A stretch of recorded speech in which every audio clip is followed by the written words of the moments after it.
Nikol Paşinyan Fransaya işgüzar səfərə gedib. O, Parisdə nüvə enerjisi samitinə qatılıb. Martın 11-də isə Strasburqa səfər çərçivəsində Avropa Parlamentində çıxış edəcək.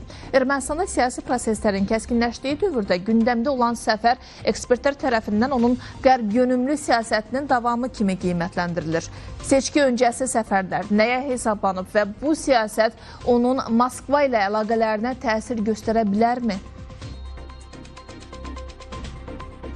Ermənistanın baş naziri Fransada işgüzar səfərdədir. Səfər çərçivəsində o, Parisdə keçirilən nüvə enerjisi samitində iştirak edib. Bununla yanaşı martın 11-də onun Avropa Parlamentində çıxışı gözlənilir. Ekspertlərin fikrincə Paşinyanın Parisə səfəri və Avropa Parlamentində planlaşdırılan çıxışı İrəvanın Avropa institutları ilə əməkdaşlığı dərinləşdirmək niyyətini nümayiş etdirir. Digər tərəfdən bu səfərin vaxtı da diqqət çəkir. Ermənistanda siyasi proseslərin aktivləşdiyi və seçki müzakirələrinin gücləndiyi bir dövrdə səfərin baş tutması bu prosesə yönəlik strateji addım sayılır. Fransadakı erməni diasporunun Ermənistan ictimai rəyinə təsiri şübhəsiz ki var. Erməni diasporunun ənənəvi, sabiq daha doğrusu rəhbərləri və hazırda da təmsil olunan şəxslərlə Nikol Paşinyan hakimiyyəti arasında ziddiyyətlər var idi və bu ziddiyyətlərin aradan qaldırılması əslində Ermənistanın inteqrasiya meyllərinin onların maraqlarına uyğun şəkildə olduğunu vurğulanması da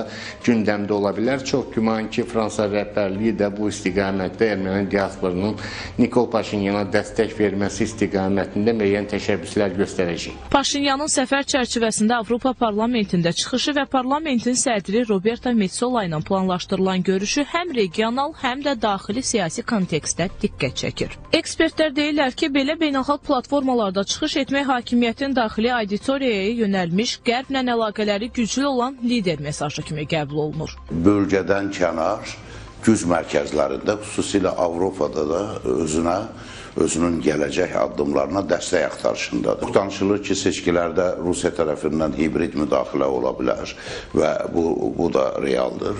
Və ona görə də həm Paşinyan özü, həm komanda üzvləri müxtəlif istiqamətlərdə beynəlxalq səviyyədə görüşlər keçirirlər və çox güman ki, seçki zamanı baş verə biləcək hər hansı bir təxribatlarla bağlı məsləhətləşmələr aparırlar və əlbəttə həm də eyni zamanda dəstək və kömək xahiş edir. Ekspertlərin fikrincə qərblə belə yaxınlıq Moskva üçün narahatlıq doğurur. Buna səbəbsə İrəvanın Avropa və Qərb institutları ilə əlaqələrinin dərinləşməsi və regiondakı balansın dəyişməsi ehtimalıdır. Rusiya açıq şəkildə bu səfərə qarşı çıxmasa da İrəvana tez-tez balanslı xarici siyasət aparmaq çağırışı edir. Həmçinin Ermənistanın qərblə əməkdaşlığı artdıqca Rusiyanın bölgədə təsir imkanları da azalır.